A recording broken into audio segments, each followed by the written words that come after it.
Olá a todos, bom, gente, veio aqui fazer mais um vídeo sobre dificuldades técnicas em escrituras, para sabermos o que é original e o que não é original. Nós falamos de vários problemas, né, de cortes, de, de erros e de supostamente alguns equívocos de alguns copistas. Então nós vamos falar um pouquinho sobre os exemplos de erros, tá? Como no primeiro exemplo, nós tomamos a carta de Paulo aos Gálatas. Mesmo no nível da redação original da carta, temos várias dificuldades a considerar que podem nos levar a nutrir a simpatia por aqueles que querem desistir da possibilidade de saber o que era o texto original.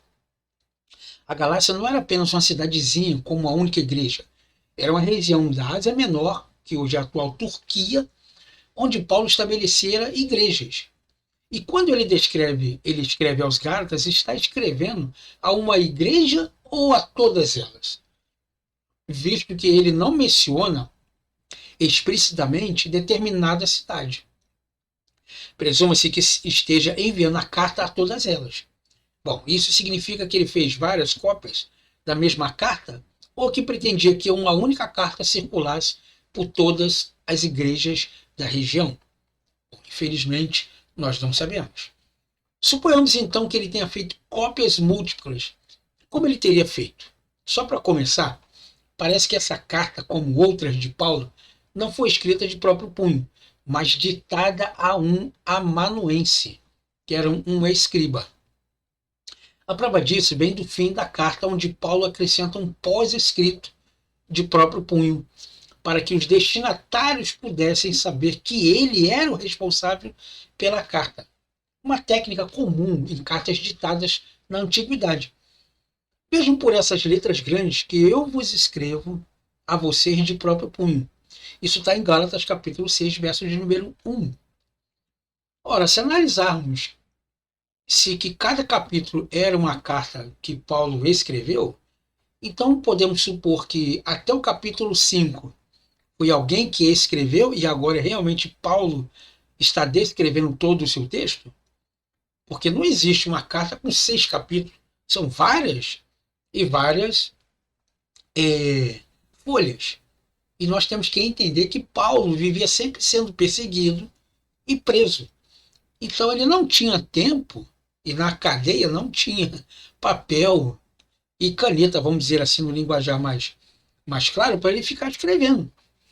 Então, em outras palavras, sua escrita de próprio punho era maior e provavelmente de aparência menor profissional do que a do copista, a quem ele ditara a carta. Então, possivelmente, o copista fez a carta e ele olhou aquela ali e disse: oh, agora está legal, então eu vou dizer que foi eu que escrevi e vou escrever de próprio punho. Mas nós vemos que realmente a carta ela é diferente do seu manuscrito.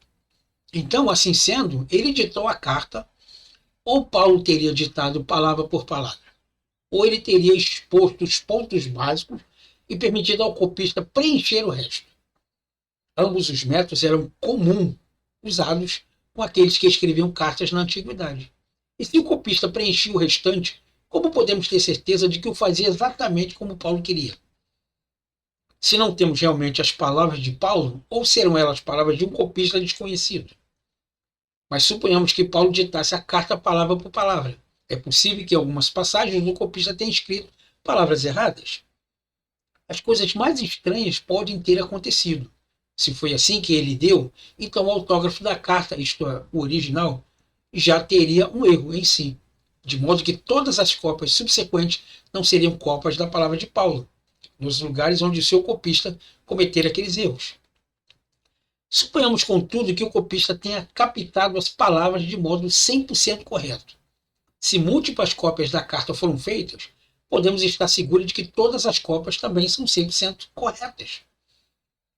É no mínimo possível que, mesmo que tivessem sido todas as copiadas na presença de Paulo, uma palavra ou duas aqui ou ali pudessem ser alteradas em uma ou outra da cópia. E se fosse esse o caso, o que ocorreria se apenas uma das cópias tivesse servido como cópia da qual todas as cópias subsequentes foram feitas? depois do século I, no século II, até o século III, e assim por diante. Nesse caso, a cópia mais antiga que constituíra a base de todas as cópias subsequentes da carta não era exatamente o que Paulo escrevera, o que ele quisera escrever. Seria então correto, a partir de Gálatas capítulo de número 6, ao qual ele diz que eis com que grande letra vos escrevo, eis com que grande letra vos escrevo o quê? A assinatura final ou a cópia da carta por completo? E se ele fez isso, por que não colocou em todas as outras? Será que houve algum erro ou algum parâmetro que Paulo talvez tenha desconfiado e agora realmente ele está ditando como verdadeiro? Infelizmente, nós não sabemos.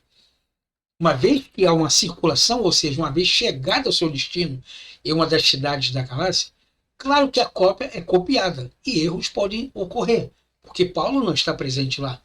Algumas vezes os copistas deviam mudar o texto intencionalmente, noutras, em acidentes aconteciam. Ou muitas das vezes tentar harmonizar o texto ou simplesmente abreviar o texto para que certas pessoas pudessem entender. Porque o nível de analfabetismo era muito grande.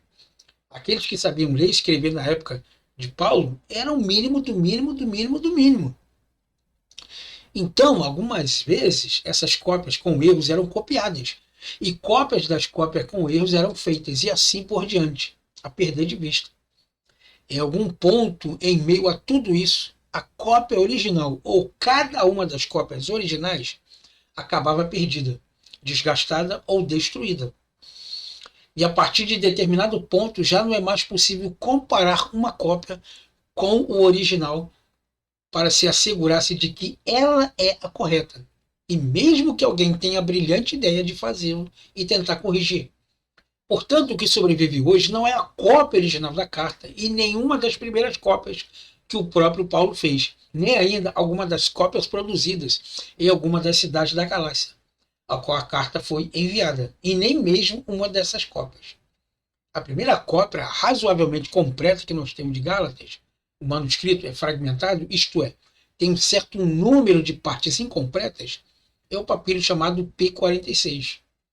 Assim chamado porque foi o 46º papiro do Novo Testamento a ser catalogado, datada por volta do ano 200 da era cristã.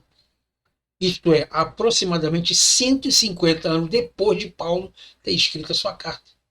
E durante todo esse tempo, ela esteve em circulação, sendo copiada várias vezes corretamente, outras incorretamente, durante 15 décadas, antes de alguma cópia que tenha sido feita sobreviver até a atualidade. Não podemos reconstruir a cópia a partir da qual o papiro 46 foi feito.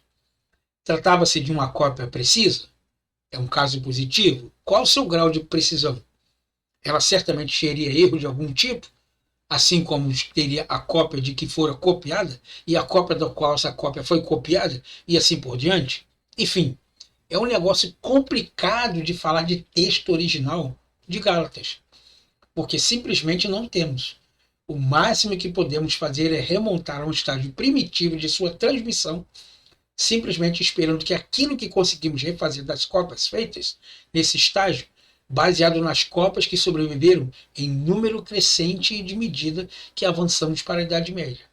Reflita razoavelmente o que o próprio Paulo realmente escreveu, ou ao que ele mesmo pretendeu escrever quando ditou a sua própria carta. Então, infelizmente, a única cópia completa de Gálatas que nós temos data do início do século II, ou seja, 150 anos depois do texto original. E dentro desses 150 anos, imagine quantas vezes ela foi copiada, recopiada, acrescentada, diminuída, corrigida, ou seja, estão muito longe do texto original e do pensamento do que Paulo queria nos transmitir. Espero que você tenha gostado dessa aula. Muito obrigado por ter ficado comigo até aqui. O intuito dessas aulas não é denegrir a imagem, muito menos a qualidade da palavra de Deus, mas simplesmente mostrar a você de que elas realmente talvez não possam ser aquilo que nós pensamos ou imaginamos. Espero vocês então numa próxima aula. Muito obrigado comigo por ter ficado até aqui.